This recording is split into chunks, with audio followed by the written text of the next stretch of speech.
Hello, hello. Welcome to Healthy Perspectives, a podcast that takes on current, cultural, and social issues through a clinical lens.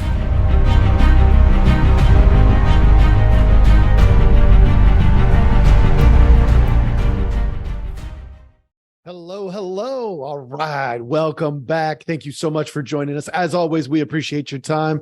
Today, we've got a new segment I'm going to begin, and my hope is that this one will be an ongoing one for a little while. I'm not exactly sure how long, so hang in there with me, but we are going to get after the family.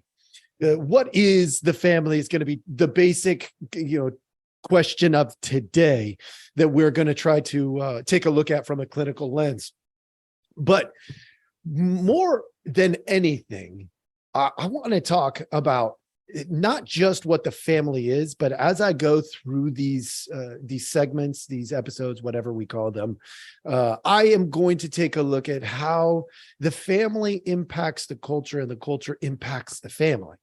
Because we are seeing right now, as much as ever, the broken downness of the family. We see divorce rates that are astronomical. We see, multiple marriages and divorces in lifetimes now. This whole idea of commitment is very different than it used to be, but there's also a better understanding as to why the family is breaking down. For instance, if there is emotional or physical abuse that's going on in a family, we see why those are breaking down. So we have a better view, but we also have less commitment. So I want to take a look at that as we go. But for today, let's go back to the very, very basics, okay? The very, very basics of a family. A family is a group of people that live life together. Okay. It's a group of people that live life together. Now, historically, the family would be blood related, meaning, they all share specific DNA. Now, we didn't know that 1,000 years ago, but that's what it was. They would say blood related. It was a DNA thing, right? Now we say it's a DNA thing because we know what DNA is, but there's more to it than even that. There's going to be stuff over the next 100 or 1,000 years that we find out about family that is unique to that group of people that live life together. So, group of people that live life together. Now, we can say some of it is environmental and some of it is biological. And the reality is, what we have learned is the more we learn about this biological and environmental, the more we understand you can't tear them apart and say it's biological because of this or it's environmental because of this. They are so intertwined. It's like locks and keys. If you don't have the right key for the lock, you're never going to unlock the lock without breaking the thing, right? And so we see more and more and more this lock and key scenario in the family. So what is a family? It's a group of people that live life together biologically and environmentally. Okay. What does that mean? That means they share biology and environment.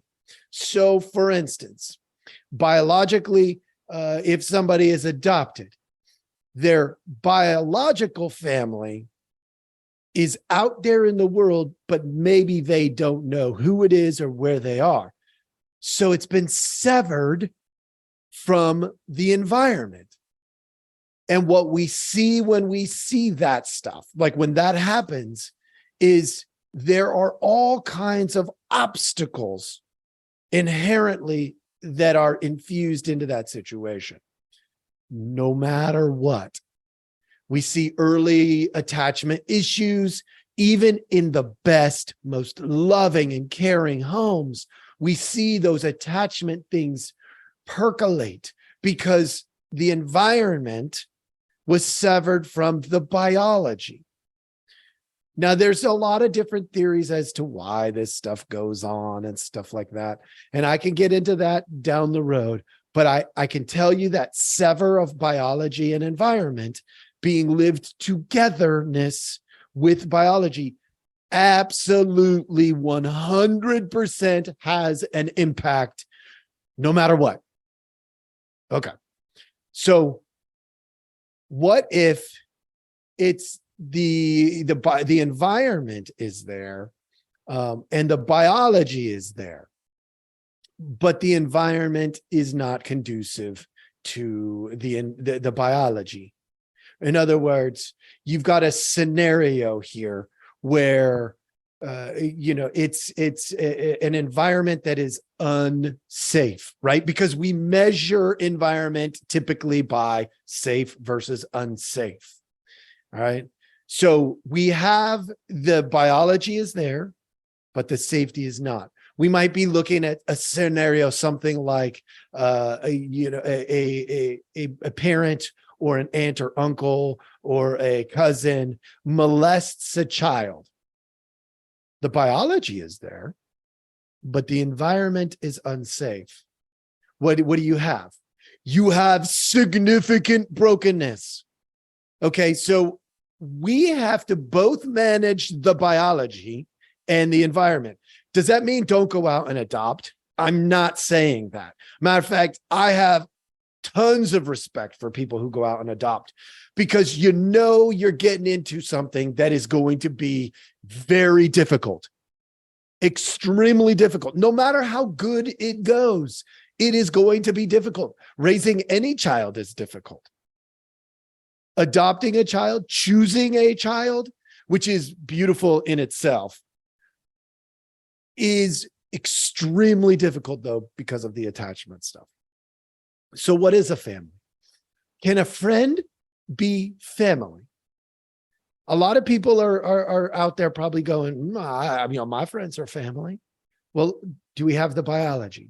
No. Do we have the environment? Yes. You can create a family-like environment without the biology. Absolutely. That means it's nourishing, it's loving, it's growth oriented, it's kind and respectful and all these things. And that is fantastic. And yet the biology is not there. What I would do is I would call those surrogate families. Okay. In the clinical world, using myself as an example, I had my biological family and we had an environment. It was not always the best environment. I can go into that at some other time, but the biology was there. The environment was pretty so-so, sometimes pretty bad. But I had this other family.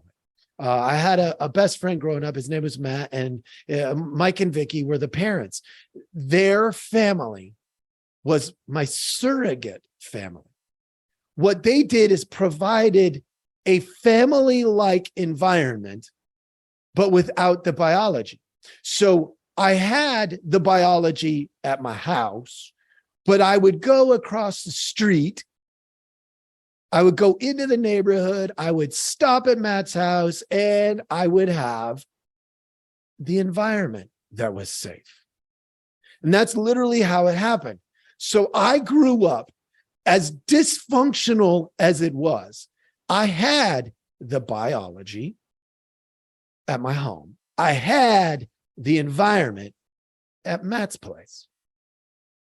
Is that ideal? No. Is that family? Yes. The need for the biology and the environments were being met. So it's kind of like strapping on an oxygen tank and going underwater.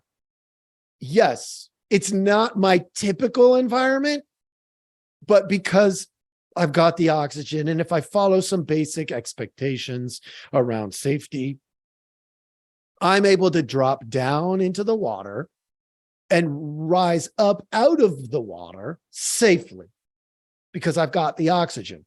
That was my surrogate. Does that make sense? I hope you're all are tracking. So what is family? Family is both the biology and the environment. I am going to spend some time talking about the material around biology and environment and making sure that that is intact for a healthy growing process, like a garden growing, of children, of love and kindness and caring environment, and the biology that says, hey, we're in this together because you're my person, and being my person is a big deal in a family. It's the whole idea of like, you could call my brother names, but then you have to deal with me. If I call my brother names, it has a totally different context. Why? Because that's my brother, right? That's the biology. And so I'm going to go into some clinical work around how we structure an environment when we have the biology.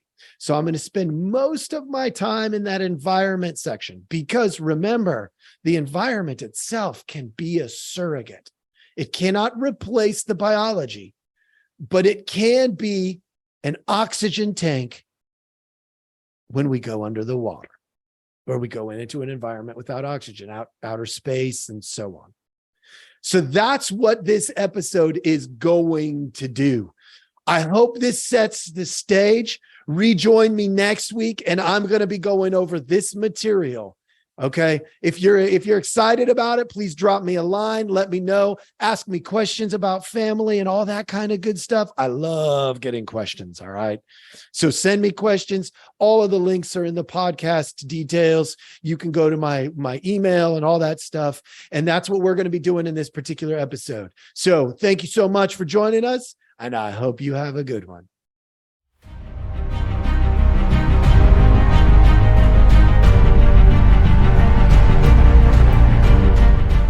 Hey, everybody. Thanks for listening. We appreciate our audience a lot, so we give you some simple ways to track us down. Please like, subscribe, and follow all the podcasts on different platforms, but you can also email us at healthyperspectives@protonmail.com, or you can check out our website at healthy-perspectives.com/podcast. It's a backward slash. So if you want to go to our landing page, if you go to healthy-perspectives.com, you'll still find us. You just got to click on the podcast button. Thank you so much.